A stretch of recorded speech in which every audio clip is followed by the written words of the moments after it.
Hello folks, it is Friday and I have finally moved the last of my stuff into the new place. Well, near the last of my stuff, my PC. Recently ordered a new one as an investment in the channel, so I think I'll do a unveiling of that when it happens, and we'll be able to do some more recorded videos and some more nicely edited videos, but with a more powerful computer, so that'll be really, really cool. Hopefully you're doing well.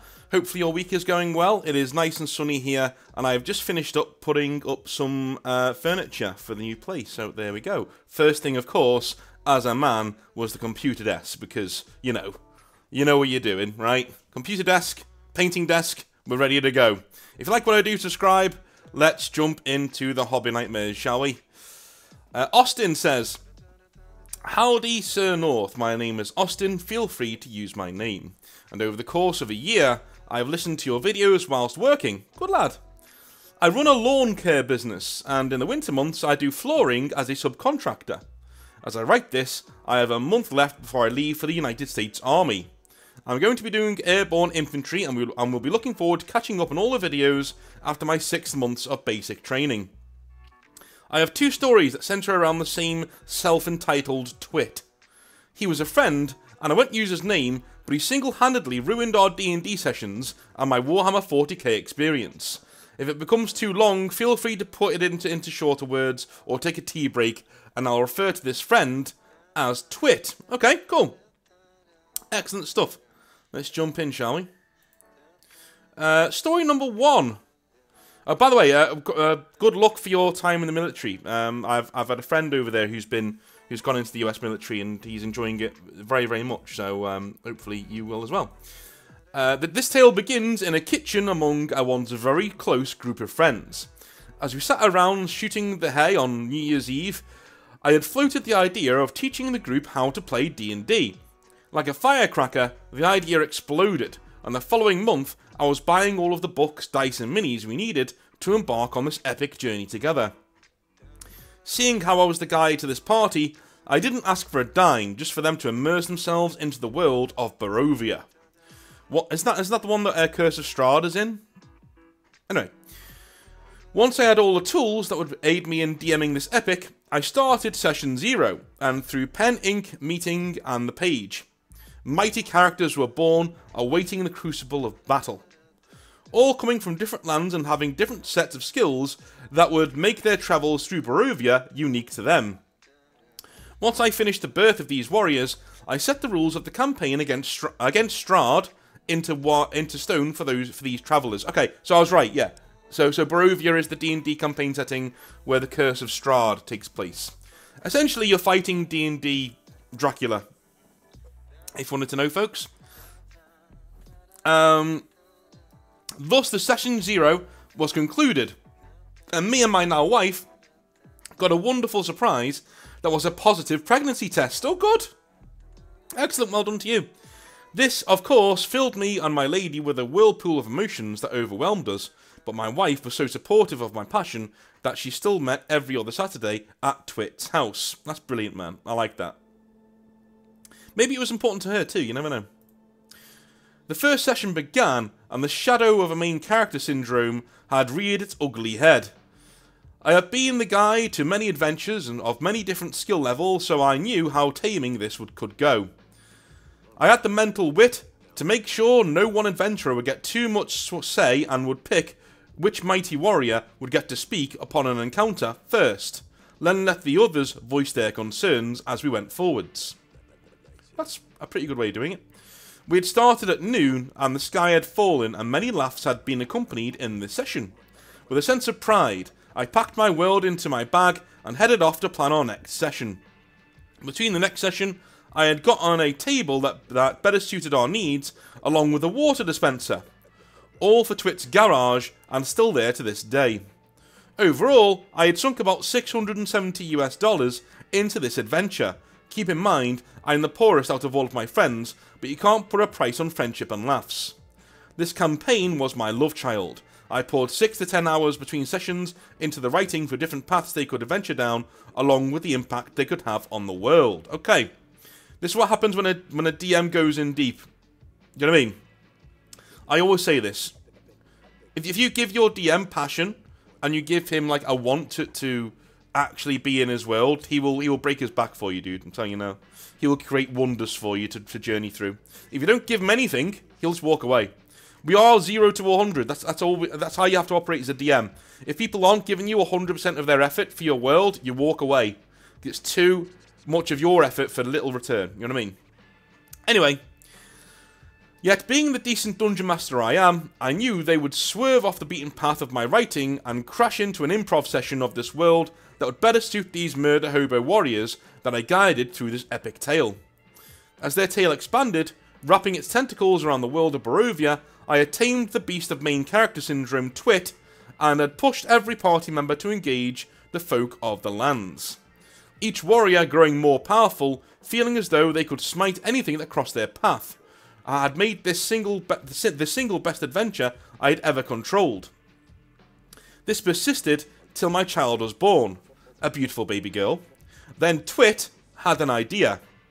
He wanted to control a world of his own, so he decided to work on a world of his own encompassing a Fallout version of Ohio. I thought this was a great idea, and had offered to lend a hand in its creation, as I had made a world of my own world map and stories, and for another campaign that was supposed to take place after Barovia.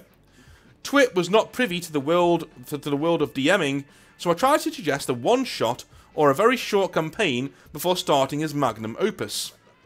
This was shot down with an artillery shell filled with smugness and arrogance. I was also informed that he would be doing this on his own. I would not be bothered with me trying to lend a hand, which is fine. As a creator, I understand the pride that comes from creating your own work from scratch. This is when the nasty tendrils of the Hobby Nightmare start to wrap itself around this close gaming group of friends. This is the thing, man. Like, I was starting to panic there that you were going to have a go at this guy for just wanting to go his own way, but you didn't. That's good. Yeah, writers need to recognise that other writers want to do their own thing sometimes. This adventure had taken on a life of its own, bringing me closer to these guys more than I ever think I had been, and it felt great to have such close friends. In my formative years, I had been heavy into drugs, and my lovely wife, girlfriend at the time, had pulled me out of it and showed me there was so much more to life than clouding it in substance abuse. She had me start all of my old hobbies, and even helped me paint all the minis for the campaign. Honestly, Sir North, I couldn't have been more thankful for her, and I owe my life to her. With the light shining down on my life, I had no idea of the storm that was headed my way. It ripped and tore at my mental state, and led me to enlisting to start a new life, so I can forget about this barren land that is left. Twit finished his couple of pages to his magnum opus, and started to push me to end the wonderful journey that everyone seemed to love. I had a 2-month-old at this point, and a couple of months left in this campaign that I was running. I had started to improv every bit of the campaign due to the group enjoying my version of storytelling. I checked after every session that everybody felt included, and if they had any complaints, they could text me about it. The more sessions that passed, the more Twit pushed to start his story, and I told him once we finished our epic tale, we could even try to rush to...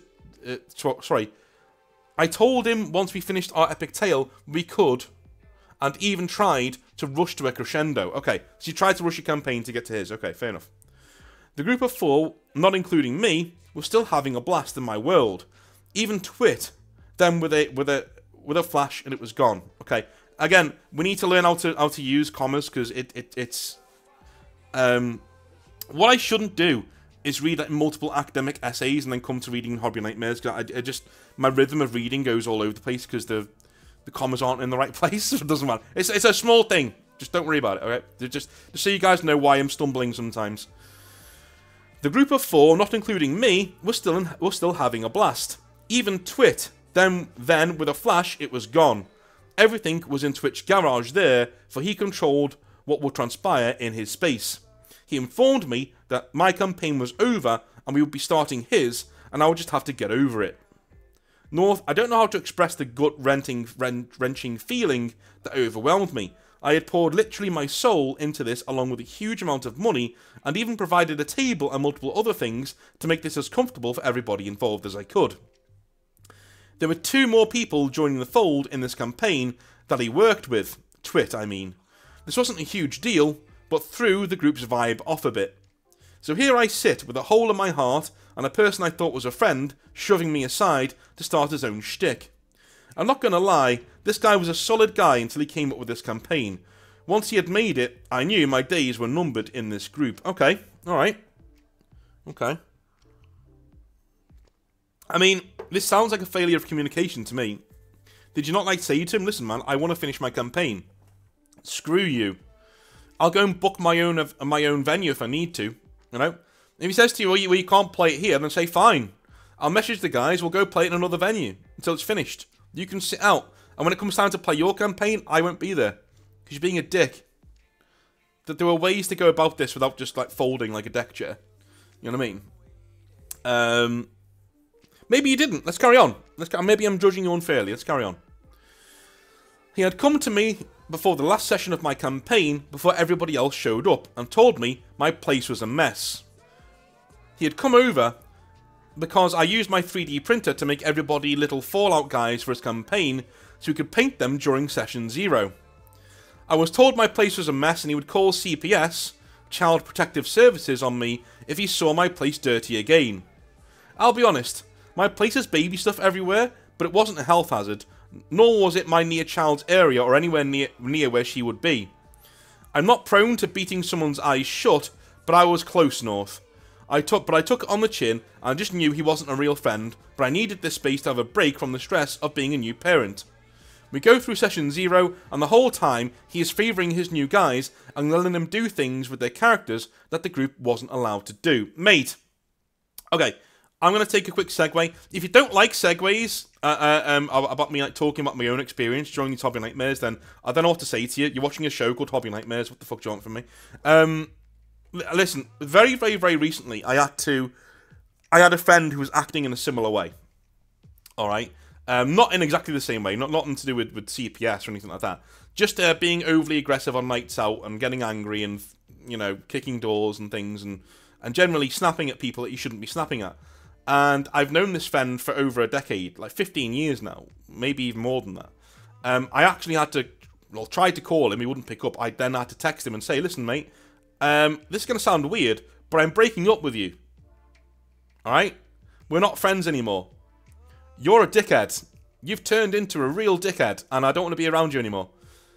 I had to cut that off, and you know what? It really upset me. Like, the whole day I was like, oh man, that sucked so much to have to do. You know what I mean? But a day or two later, I was fine. Well, even the next day, I was fine. I was like, do you know what? That was the right decision. That was the right decision. If you're getting bad vibes from somebody, and somebody's acting like a prick, it doesn't matter how long they've been in your world, okay? Make sure you take them aside, you have a little word with them, you tell them it's not on, and just like I did, I gave this guy 5 or 6 chances to set things right, and to not be a dickhead, and he threw them all back at me, so, you know, I moved on. Said, look, we're done. We're not friends anymore. We're done. See you later, right? And that was a friendship of some 15 years. It was like a brother, you know? But I had to say, look, I don't want my missus around you, I don't want my kid around you, because I don't trust you.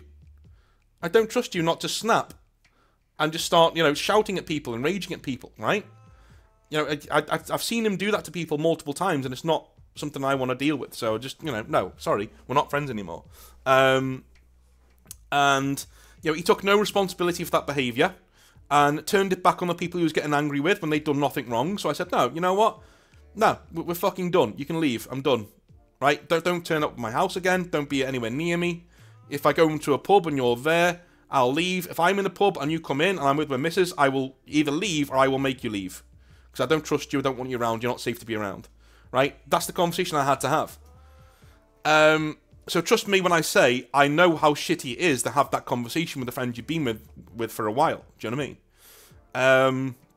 But you have to do it. It has to be done. There has to be a line in the sand. You can't entertain toxic behaviours and keep entertaining them. And that is why, Austin, I'm getting a bit frustrated with you in this story, because you seem like a really nice guy, a good guy, who's got a lot of good things ahead of him, do you know what I mean? But at the moment, you're letting this guy get away with things that are beyond the pale. And I've had so many Hobby Nightmares like this, where you guys tolerate really shitty behaviour for far longer than you should, you know? I've been guilty of it, but, you know, I took the addressing action when I needed to. So, no, we're done. We're not friends anymore. Leave me alone, right? stay away from me, stay away from my people, and we'll be good, right? It's hard to get across to you, like how actually close I was to that guy as well. So it was quite a big deal that I actually just cut him out and went, nah, we're done. You know what I mean? So if I can do it, you can do it. Anyone listening to this, if people treat you this way, if they come round to your house and like make aspersions about your house, I'm going to call child services when there's nothing wrong with your house, right? Because I've got my picture in my head from Austin's place. This is a place with toys everywhere because you've got a 3-month-old. You know what I mean? So if somebody comes into your house and says shit like that when they don't have kids themselves, fuck them off. And even if they do have kids, fuck them off, dude. Honestly, fuck them off. No true friend would say that. They'd pull you aside and give you their concerns, but they wouldn't like call people on you. It wouldn't happen. Get this fucking weasel out of your life. So we concluded our session 0, and during this time, a friend of ours had come out and it made Twit very weird about him. Oh, so he came out as gay. Okay, a friend of ours had come out, and it made Twit very weird around him and made him exclude him a little bit. So we start the first and last session of his game. We start out and his work friends are allowed to make certain roles we couldn't and actions that we couldn't, along with kind of picking on our friend that had come out as gay, trying to have the player think certain ways and act certain ways. Then, the rest of our group had just forgotten about and didn't get to tackle problems in the world or interact with the NPCs. Instead, he let the 2 new guys basically run the show. This was the last session, and it was 5 months ago. Now the garage sits barren and dark, like the mines of Moria, just holding the shadow beast lurking around the corners, waiting for the next group of adventurers to snuff out. My adventure was never completed, and I haven't heard from anybody in those 5 months, but my friend that came out, we have been friends for 12 years. I just want to know your thoughts on this because he was the glue to everybody and it felt like he wanted me gone and did that by ending my campaign. I'm sorry for the length of this. I'm writing in a story format. I've been a big fan since a year ago and thought it would fit on your channel. Okay. I don't think you done. Oh, I just think you weren't forceful enough there, mate. You didn't fight your corner. If you don't fight your corner with dickheads like this, it's only going to go one way. Their way. And you're not going to be happy. It's not going to have a happy ending. At the very least, if you fight your corner and tell these guys to piss off, they're going to be out of your life on your terms. Do you know what I mean? Yeah, there comes a time for understanding, and I get that. You know, and I'm fully on board with that too. There really does come a time for understanding and for reconciliation. But you need to be able to understand when people go across the pale, go across that line. No, this is a line that shan't be crossed. If you cross this line, we're done. Alright? It's fine. It's like having a partner who hits you. Right? If you've got a partner who's a woman, right, and she hits you, like properly hits you, is violent towards you, you're finished. You're done. Relationship's over. It's done. You leave. You leave. You say, no. I need to leave because if you did that to me again, I'd hit you back and I'd be in jail. So, I need to leave. Or if this is my place, you need to get the fuck out or I'm calling the police. Right? There are lines that can't be crossed in terms of friends. Blatant disrespect like that, to the point where, you know, it's actually corrosive. Yeah, that's when you need to just have a backbone. Say, no, mate, we're done. We're done here. Right, take your shit and leave. We're done. Alright? Fine. Story number 2. So Austin came back with another one. This one's about 40k. So I'm kind of new to Warhammer 40k, but I did look into it in high school and even bought a first strike box and tried to learn it with some friends. But nobody else wanted any part of it after our one failed attempt to play it. I can't blame them. I brought it over one day and said, please, let's try this. So I decided I would just stick to reading the books and painting my minis. I got in my first strike box set along with the Contemptor Dreadnought that I bought.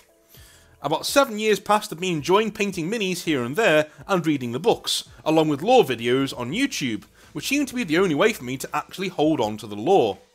I'll be honest, it was something I would get into for a month, and then it would fall off for a while because I had no one to enjoy it with. Mate, welcome to the club. Welcome to that is exactly the same club I am in. There is a meme running on my Discord that North is lonely, has nobody to play with. You know, a lot of people on Discord have found people nearby to them to play with, and it's me who owns the Discord on the channel, just sitting there going, "Can I have some friends, please?" And it's just no, there's no one around my local area. You know, it's just terrible. All right. Then I had a D&D campaign going with a group of friends I met in high school. We were all about 23 at the time, and one I'll call Twit, as I said before, asked if I'd ever heard of Warhammer 40k. And like a kid on Christmas, I said yes, I really liked it, but had nobody to actually play with or learn about it with. So Twit decided he would embark with me in the crusade of draining our bank accounts for plastic soldiers. This was not the blessing I thought it was. We both started small, buying used units from our local hobby shop and stripping the paint and repainting them.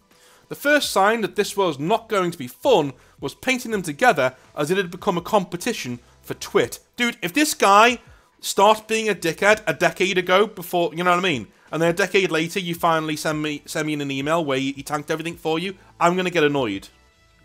Because as far as I'm aware, this second story takes place 10 years before your last one, right? Alright. I'll be honest, well, not 10 years, but you know, like a good amount of years before your last one. Anyway. I'll be honest, I'm not the worst painter, but I'm damn sure not the best. Twit would keep on boasting about his models and how much better they looked, and honestly, I wasn't too upset. I was more happy to have somebody to enjoy the hobby with. He said, let's learn to play, and I was currently buying my Blood Angels army and had gotten most of it second hand.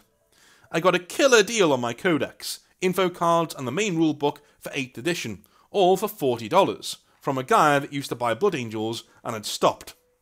I'll be honest, I don't have a lot of money, but I put about $500 into making a 2,560 point army, and all this time, Twit was saying he was getting all these models to play a big game, and he didn't.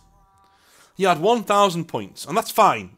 We were starting out, so maybe he got a bit too excited, but instead of using the books I had bought for us to play, he goes out and gets all the 10th edition stuff. Here I am with only 8th edition stuff and a 2-month-old at home, so I can't just go out and drop the money on the books I need to run my army. Right, so these two stories happen concurrently then. Okay, this guy better not be in your life anymore. I'm just saying. Instead of saying, hey, we can learn 8th for the time being, he refused to play 8th and demands that we play 10th. I took it on the chin and googled everything I needed to play and even paid for the Warhammer app that would have all of my data cards. Dude, you've used the words take it on the chin so many times. Like, well, we go to play, and we agreed we wouldn't try to use any perks that come with our chapters because we are just learning. Instead, just focusing on movement and the different phases. So, we set our Space Marines down, me playing Blood Angels, and him the Salamanders.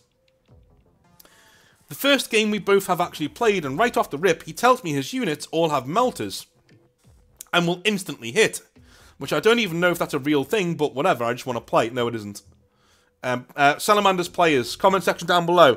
Do melters auto-hit for Salamanders? I don't think they do anywhere else. You need to roll for them, like every other gun in the game. Unless it's a flamer or something like that, which it isn't.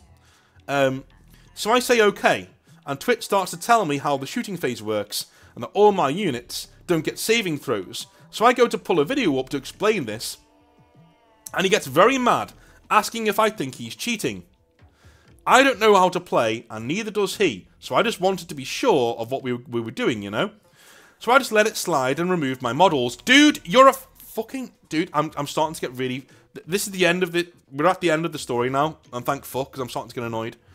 So my turn comes, and I use my Baal Predator, and try to do the same rule he did, that melters and flamethrowers instantly hit. And he tells me it's chapter specific. Of course it is. So I tell him we aren't doing that, and we agree to just use data cards and focus on the basics instead of using our chapter rules. And he goes, you know, I think I'm just going to paint minis. This is stupid. And stops. So now I have a rather large Blood Angels army and nobody to play it with, after putting a bunch of money into the hobby thinking I would have someone to play with. I don't know if I'm just a dick or what, but I packed my shit up and left, and I've just gone back to painting my minis and reading the books, along with religiously listening to your hobby nightmares. Well, thank you very much. those are my hobby nightmares. I figured after listening so long I would share mine. I appreciate all your work, Sir North, and hope your life is going well. Cheers, man. And you too. You too. I hope the army treats you well. I hope everything goes well. One thing I would say, never go into the army as a response to trauma. You know what I mean? You've got a kid at home, you've got a missus at home. You know, maybe make sure that you're doing that and you're actually having a good time with it. You know what I mean? Like, that's what I would do. That's what I would do. Yeah, go in the army, mate. Don't get me wrong. Go in the army. Absolutely go in the army. If you want that for a career, go for it. But don't do it as a response to, you know, my life isn't going very well, so maybe I'll just go in the army. That's not the reason why you'd want to go in there, you know. And a lot of the lads who go in there for that reason end up regretting it later on. So just take a step back if you can. Take a step back and have a little think. If you're set that this is what you want to do, because I don't know you, go for it. Have fun. You'll have a blast. If you're the kind of guy who can get into discipline and loves guns and loves going on little adventures with your mates, you'll have a blast for a little while. It's hard. It's hard. It breaks you, from what I've heard, but hey, you know, go for it. Secondarily, you're not a dick. No, you're not. You're the opposite of a dick. You're a pushover. You sound like a pushover to me. I'm really sorry about that. Like, I wish I could give you some better feedback, but to me, it sounds like you're letting this guy get away with fucking murder, and you keep letting him back into your life. I think there needs to be a culling of the ways here. Maybe you need to speak to him and tell him, like, listen, mate, we're not mates. You need to fuck off. You need to leave me alone. Right? This seems like one of those occasions. These people should not be taking up your hobby time. They're toxic as fuck and they need to go away. Alright? So a bit of a backbone. Sort your shit out. Apart from that, no, you're not a dick. You're the opposite, dude. You're a really, really, really nice guy. Really nice guy. So, enjoy your life. I hope the army goes well. And I hope your missus is very proud of you as well. Because I know your wider family probably are. So, well done to you. Anyway. Green says, hello, North. You can call me Green. I have been listening to your channel for over a year and greatly appreciate the conversations and stories. As you recently mentioned, it seems more and more military members are contributing stories. You can add me to those statistics. I am a US Army officer who has been serving on active duty for over 20 years. Eventually, I will call it quits when I stop having fun. Dude, yeah, we're getting a lot. We are getting a lot. Thank you for your service. While I will eventually send you a note with my homebrew Space Marine chapter that already exists in lore, I wanted to comment on something you said regarding parenting. I will also check the box with a very minor hobby nightmare in here too.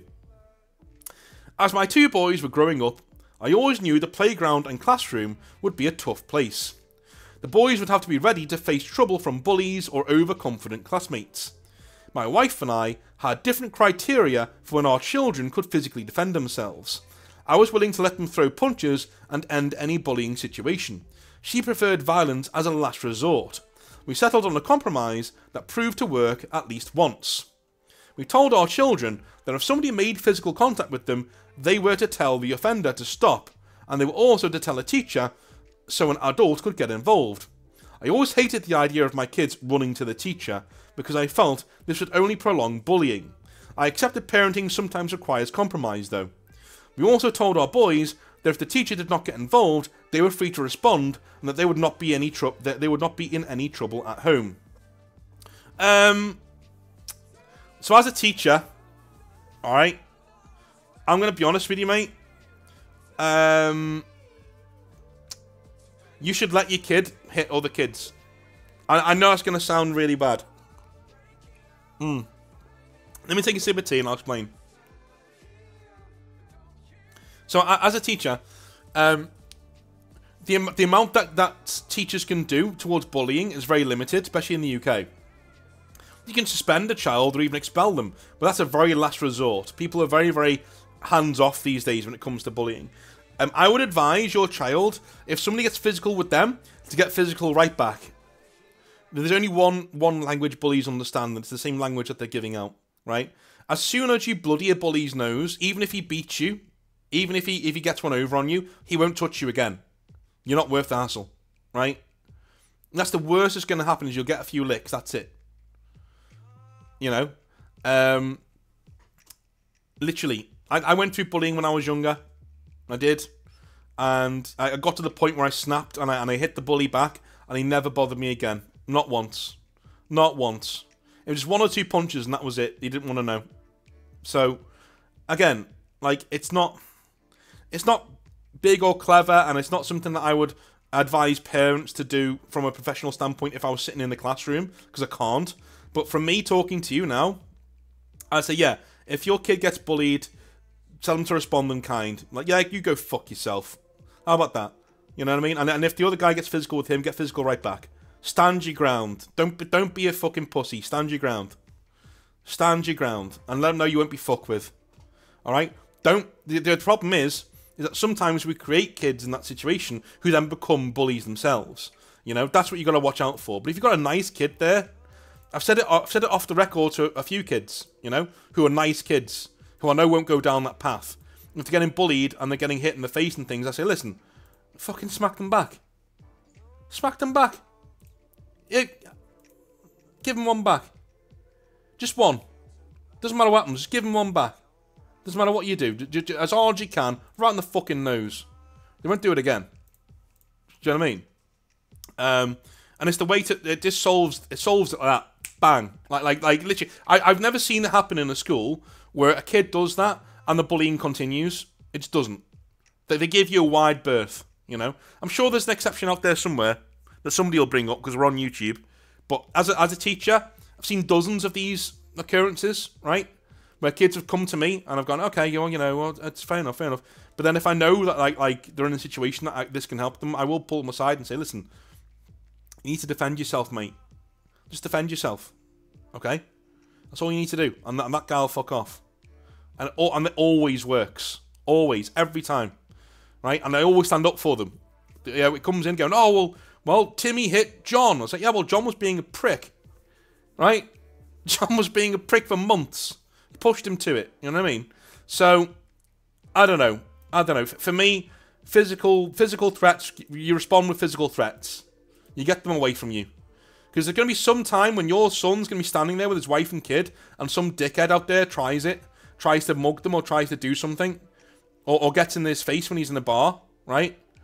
And he's going to need to defend himself. Do you want your son cringing away, going, oh, I couldn't possibly, that's what he was taught when he was younger? Or do you want him to, like, you know, shatter that guy's nose with his forehead and get his family and kids out of there? Do you know what I mean? That's what I'd want. That's the kind of guy I'd want as my dad. I'd want that. I want protection, please. Don't want some wimp who's going to be like, no. Please don't harm us. You know, like, no. Sling your hook, mate. Get out my fucking face. Again, that's just me. Feel free to disagree. When my eldest son, Aiden, was in 5th grade, another boy decided it would be fun to flick his ears in class. Okay, yeah, that doesn't constitute being physical with people, okay? I thought you meant he was getting beaten up.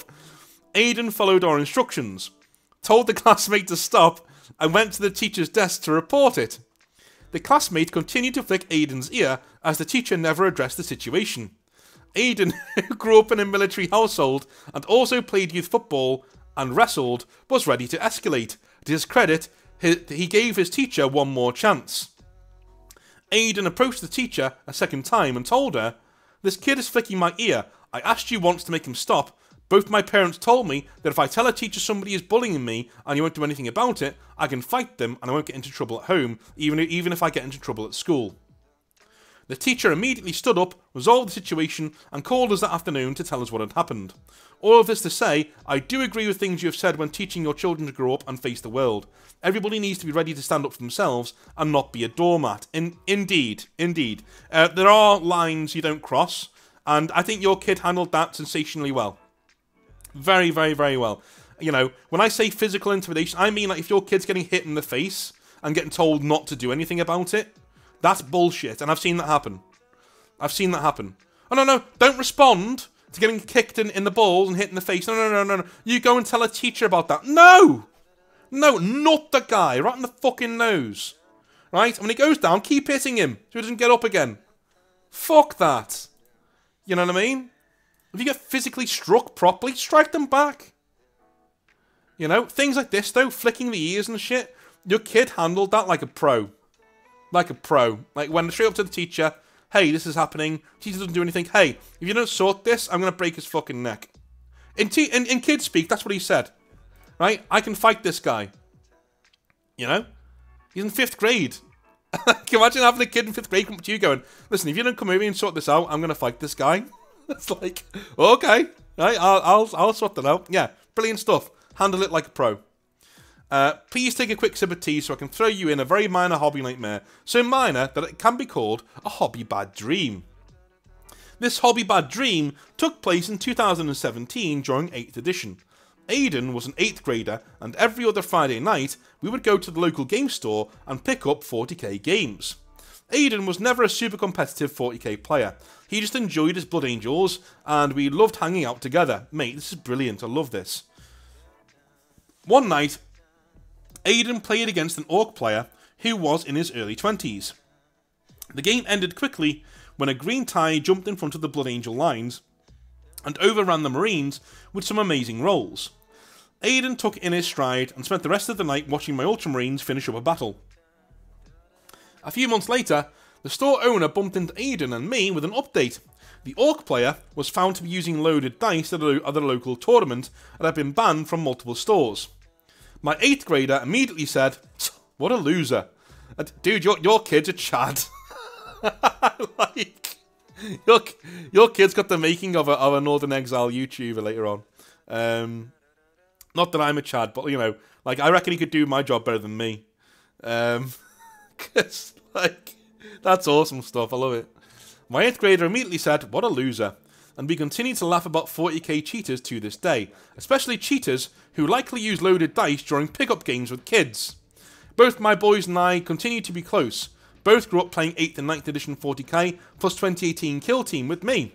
They still participate in the universe through current Kill Team and Darktide. All of this makes me grateful for the relationship and common bond the hobby brings. Excellent, mate. Yeah, I'm with you. I'm with you. That's all for the moment. I am now happily a member of your Patreon. Your channel is what prompted me to create an account. Thanks very much, my friend. It only seems fair to buy you a pint since I listen to your channel while hobbying. Consider using the additional cash to buy yourself a beef/sausage combo or shot of Malort if you're ever back in my hometown of Chicago. Thanks for all you do. I will be next March for Adepticon. I will be in Chicago. So I'll be sure to hit up people if they're living in Chicago. I'll be sure to hit them up and we can go for a couple of pints in the city at a few of my favourite haunts. Right.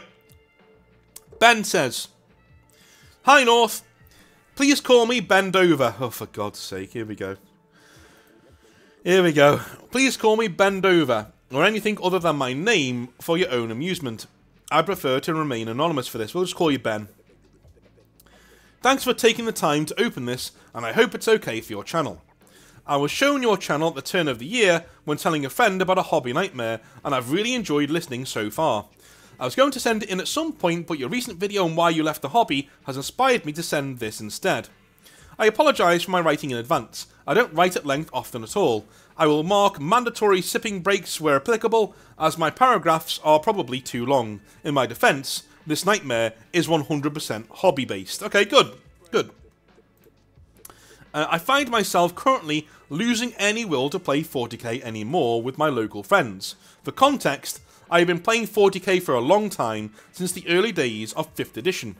When my friends and I were in school, we all used to go to our school Warhammer club and visit our local games workshop every weekend, along with lots of kids from other schools. But gradually, as people got Xboxes and became interested in other things, the number of us dwindled until when all my friends went to university and mostly quit the hobby, I was the only one of my age and immediate friend group left locally.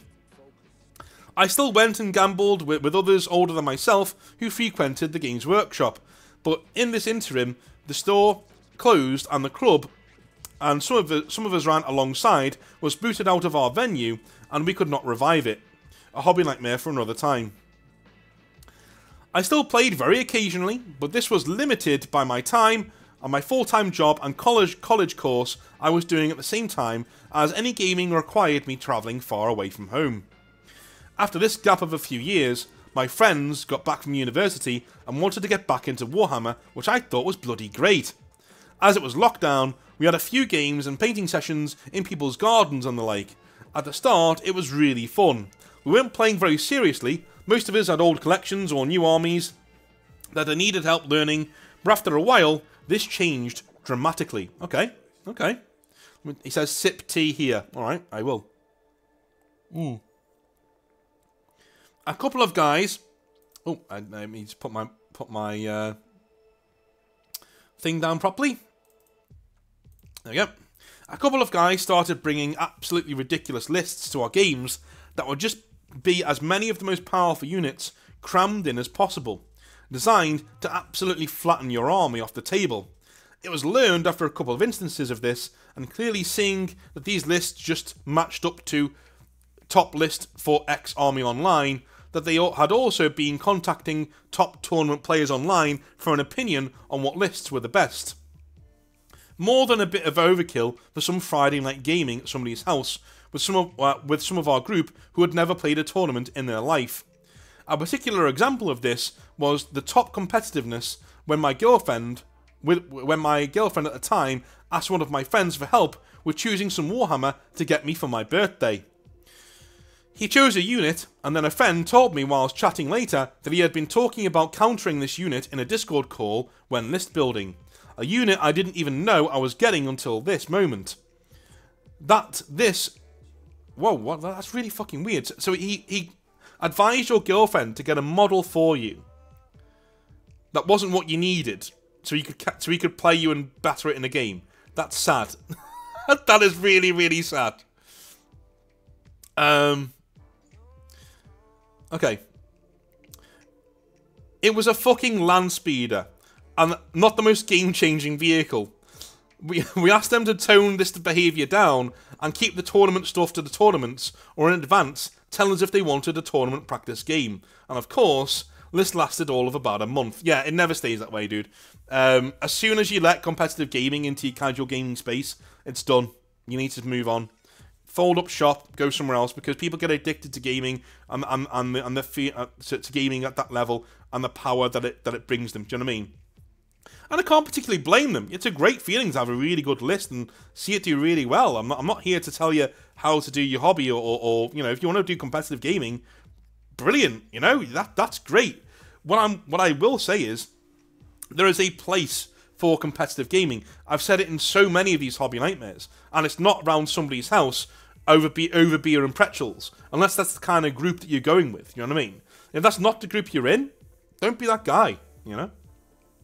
Anyway, what used to be chilled trips to Warhammer World and taking cursed lists of 60 Gretchen on purpose and having big 3v3 games just turned into micro tournaments and constant rule exploiting gotcha tactics and rules lawyering. Like the whole, if I put my unit just over 1 inch behind or a wall, they can't be charged. Ha ha ha! I've got you now. Eventually, most people stopped playing entirely. Myself and another friend tried going along to tournaments with them and didn't place too terribly, but I just hated the whole experience and can only stomach them periodically. I generally have a couple of good games, then come up against people with the sweatiest lists seen to mankind. Usually something like 3 Redemptor Dreadnoughts, 3 Whirlwinds and the like. I'd come up against people currently ranked as some of the best in the world, featuring borrowed, unpainted, or not even properly built models, with armies they clearly have zero interest in other than because they're currently good in the meta. One particular example of this was a guy running a Custodes list of the latest power units, with not a lick of paint and every model missing heads and shoulder pads. Yet during this game, I was handicapped as I could not move a Codex vehicle around the set tournament layout. If you look at the glass hammer terrain sets they use at these, you can see how any actual soul is just dragged out of the experience because of this. In the interactions I still have with some of these people, any models or anything that people post in the group just gets ignored or overlooked, whereas we get daily updates on the competitive scene and the results and progress of every tournament game, and usually how everybody they struggled with is in some way problematic for the game in large. They also share stuff with every hobby page and their social media, so I don't understand why they need our input. God forbid any time you might win against them where they will ream through every single rule you use that game and point out stuff they think you did wrong days later, which turns out you were actually right with, as 10th edition rules are needlessly verbose. I don't think they even consider it as a hobby to some people. If I say I don't like to play at this level anymore, as the tournament scene is so unbalanced, I play Marines, statistically the worst faction with a win rate of 41%, I get told Marines are actually good, as they had a game against them last week that they won against, and I should be running a triple Gladiator Ironstorm detachment rather than anything I actually want to play. Okay, before I go on, you know, my friend, you know what I say to people like this. Anybody who's been on this channel for a while will know what I'm about to say. Only you can dictate your hobby happiness. Alright? If you're not happy with a certain group and the way that they play, don't try and change the group. Because that's their group. They have a right to gatekeep you away from it. And say, no man, we like it this way. Fuck off. Right? Same thing with 40k by and large. Okay? If you've got your own 40k group and you like doing what you're doing, right? You don't like female Space Marines or female Custodies, as I said the other day, then gatekeep people away from your group. Say, no mate, we're done. We're not doing that shit here. We're not doing politics. The more you do that, the more things will eventually change. They will eventually change. There will be a sea change, a changing of the tide. Because enough groups will say, mate, we're not doing politics. We're not doing female Custodies. We're not doing female Space Marines. Go fuck yourself. See you later. There are female Space Marines. And then you point over, oh yeah, we do female Space Marines. And then you point over to the Adeptus Sororitas. There you go. Yeah, Dave's got an army of them over there, look. Right? If you keep doing that, and you adjudicate your own hobby space and you keep it to the same standards, mate, things will change. But getting involved in the meta argument of, you know, should Space Marines have penises or not, is not energy you need to be doing as a grown man. You know? Just my opinion. You know? And in terms of your own hobby happiness, when you get things in a group that you don't like, leave. Leave and go and start your own. With blackjack and hookers, as I said the other day. That's what you want to do. Go and do your own thing. Go and sort out your own hobby space. Go and make sure that it's held to the standards that you're comfortable with. And there's nothing wrong with that. Absolutely nothing wrong with when you're doing that at all. Alright? Anyway.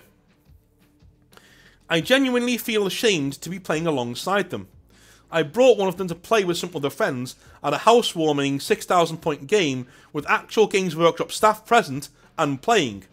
They then proceeded to start playing tricks, like screening massive 30-man units across an already very condensed board and firing spore mines about to block our entire armies crammed onto the board and the like. I try to get them to be more casual, but when I suggest things like 1,000 points or one-page rules, they look at me like I've just landed from fucking Mars.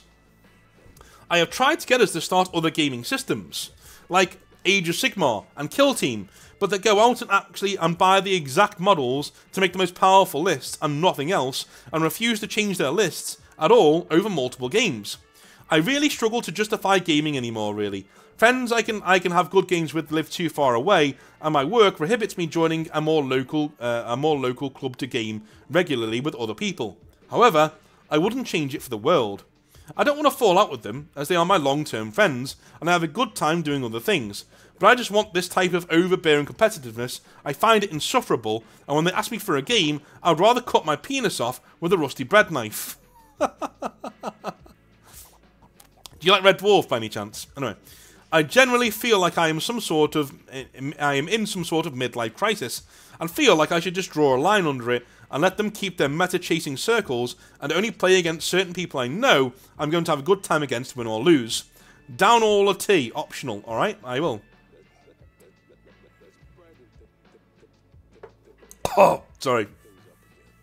I would love to hear your opinion on this, and of the people in the comments. I shall be lurking and reading, don't worry. But thank you very much for taking the time to read this. There is only the Emperor, and he is our shield and protector. Right. I think you've given yourself... If these are your really good friends, and you want to hang out with them, but you don't get along in 40k, that's alright. That's alright. I've made that distinction with friends before. where I've been like, nah, I don't want to play with these guys. They're good guys. We're just not playing the game in the same way. That's fine. That is completely fine.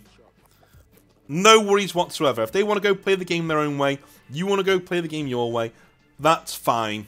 You don't need to justify that. Maybe tell your mates, look lads, I think you two are my brothers. I love you to bits, right? I love spending time with you. But the way you play 40k, you play 40k like a pair of cunts. Just say that. Listen, you play 40k like a pair of cunts. And I don't want to play 40k like that. So I'm gonna do my models, do my painting, do all the fluffy side of it.